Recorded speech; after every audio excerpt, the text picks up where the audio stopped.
Hello दोस्तों, मैं हूं आपका दोस्त दीपक और आप देख रहे हैं मेरा यूट्यूब चैनल रोजगार टेक्निकल में आपका बहुत बहुत स्वागत है। आज देखिए मेरे पास वी गार्ड का प्राइम 1450 मॉडल इन्वर्टर आया है और इसमें जो प्रॉब्लम है बड़ा गजबे प्रॉब्लम है।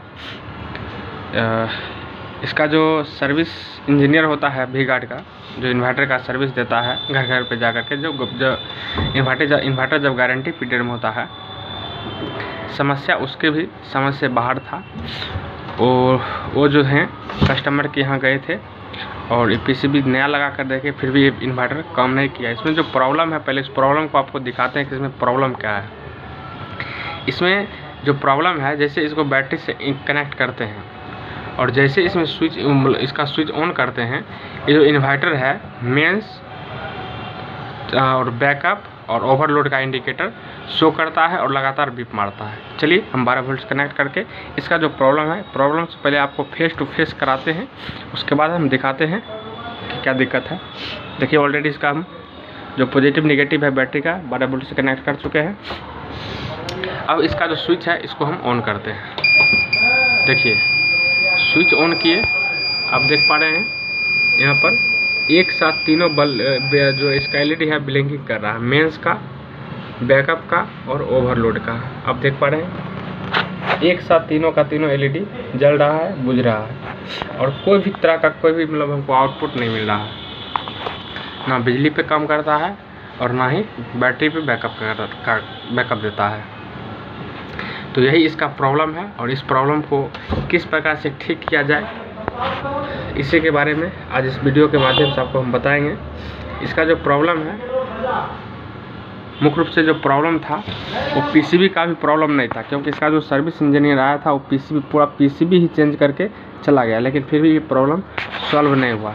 काफ़ी देर थिंकिंग करने के बाद हमको ये पता चला था कि इसका जो ये प्रॉब्लम है, जैसे ऑन करते हैं तीनों बत्ती ब्लिंकिंग करता है, ये जो प्रॉब्लम है ये प्रॉब्लम ट्रांसफार्मर से आता है।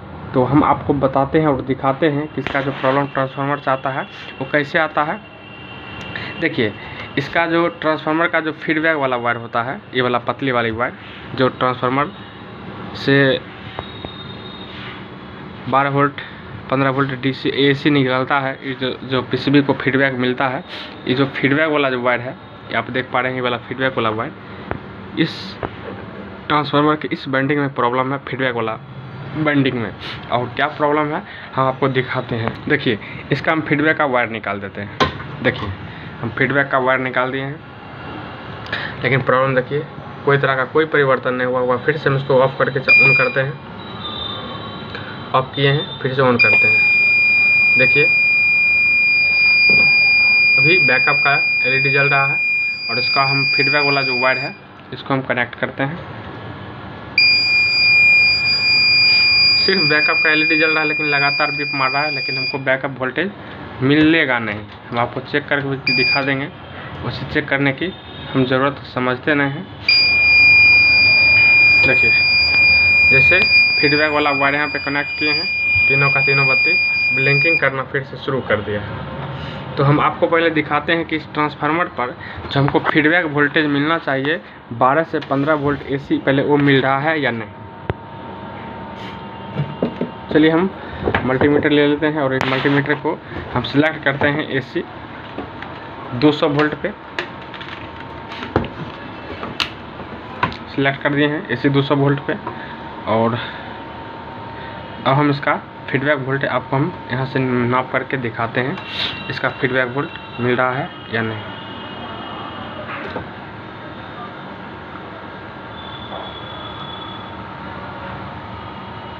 देखिए दोस्तों इसका जो फीडबैक वोल्ट है, देखिए बिल्कुल 0 है, कोई भी वोल्ट यहाँ पर हमको नहीं मिल रहा है। और जब तक इस पीसीबी को फीडबैक नहीं मिलेगा बड़ी वाली ट्रांसफार्मर से, तब तक ये पीसीबी वर्क नहीं करेगा।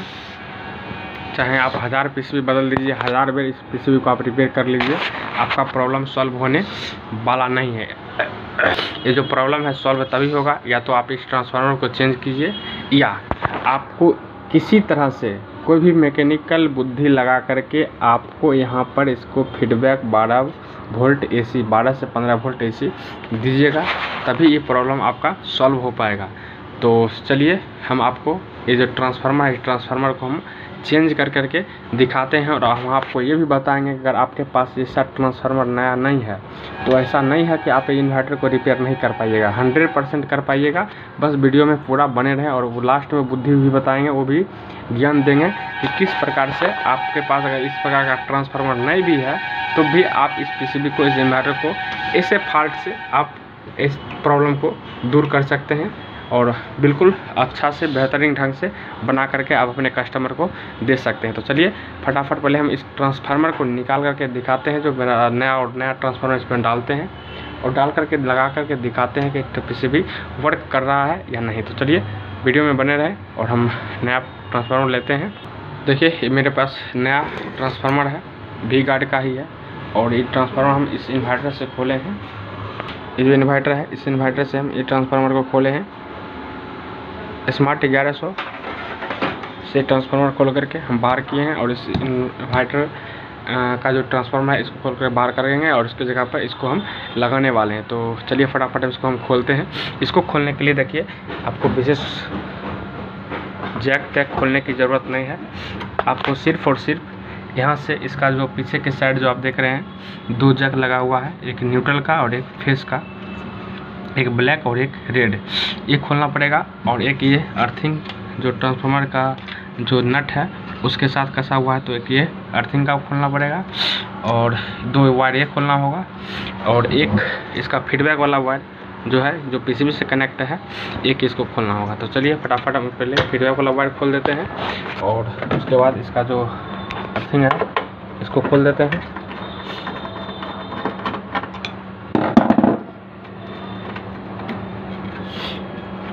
और इसका फाइनली गाइस देखिए ये जो ट्रांसफार्मर है इसको हम यहाँ कहाँ पे कस चुके हैं और इसका जो भी नट था सबको हम टाइट कर दिए हैं और इसका जो नेगेटिव और पॉजिटिव जो वायर था इसको भी यहाँ पे लगा दिए हैं। जैसा कि आप देख पा रहे हैं ये जो नेगेटिव और पॉजिटिव है आउटपुट का वायर है, जो ये PCB से जब 12 वोल्ट से कनेक्ट होकर के मॉसफेट के द्वारा जो वोल्टेज बूस्ट होकर के ट्रांसफार्मर ले करके देता है, आउटपुट वही है जो इन्वर्टर मोड पर जब ये काम करता है वही आउटपुट का वायर है। आप देखिएगा ध्यान से, तो एक यहाँ पे 5 पिन सॉकेट पे आ रहा है, ये वाला ब्लैक वाला आप देख पा रहे हैं और ये जो रेड है, रेड देखिए डायरेक्ट इसके आउटपुट दाहिना साइड आ रहा है। तो जो भी था हम उसमें लगा दिए हैं। फाइनली इसका जो टेस्टिंग है टेस्टिंग करके दिखाते हैं मेरा जो प्रॉब्लम था प्रॉब्लम सॉल्व हुआ या नहीं। तो पुराना वाला ट्रांसफार्मर है आप देख पा रहे हैं, यहाँ पे हम खोल के हटा दिए हैं। तो चलिए फटाफट इसको 12 वोल्ट से पहले कनेक्ट करते हैं।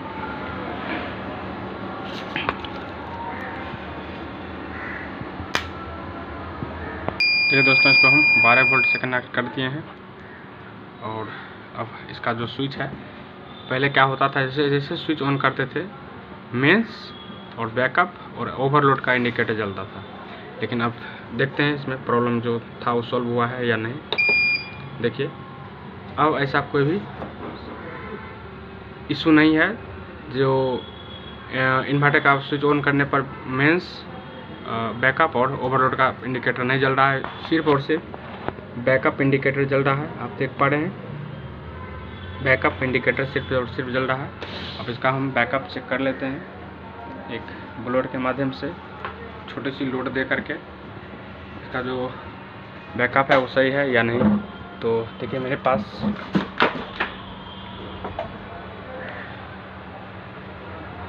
ये ब्लोअर है, हवा मारने वाली मशीन, इसी को हम यहाँ पे लगाते हैं और इसको हम चेक करते हैं।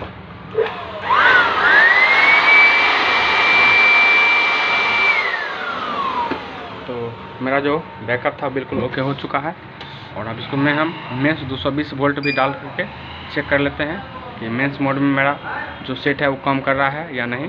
तो चलिए मेरे पास मेन बोर्ड है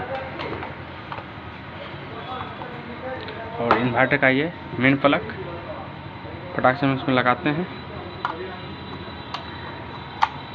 लगा दिए हैं और इसका स्विच दे करके चेक कर लेते हैं।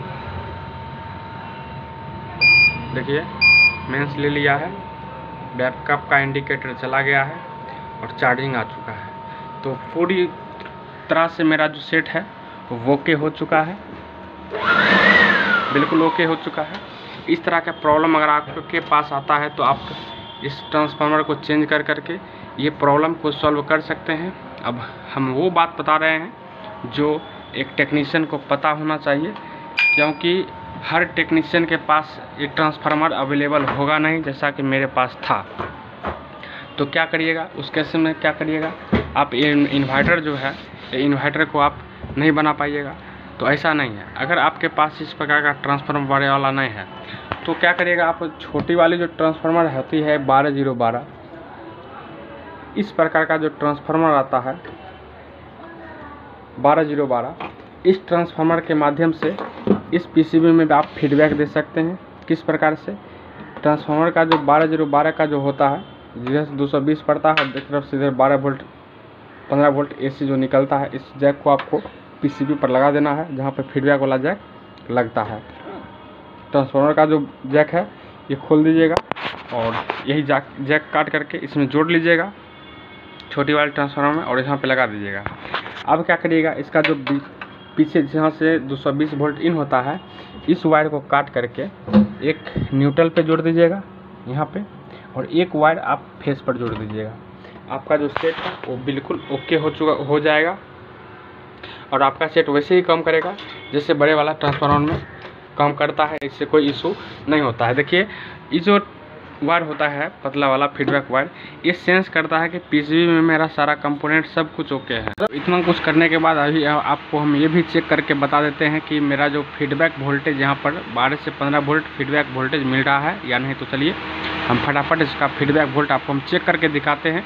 जैसा कि पहले आपको चेक कराए थे तो उसका फीडबैक वोल्टेज हमको नहीं मिल रहा था, लेकिन अभी हम इसमें फीडबैक वोल्ट आपको हम चेक करा करके भी दिखा रहे हैं कि इसमें फीडबैक वोल्ट 12 से 15 वोल्ट एसी हमको मिल रहा है या नहीं। तो चलिए दिखाते हैं। मल्टीमीटर को 200 वोल्ट एसी पर रीसेट कर लीजिए और इसका प्रोब जो है दोनों प्रोब को आप उसके बाद आप इन्वर्टर को ऑन करिए।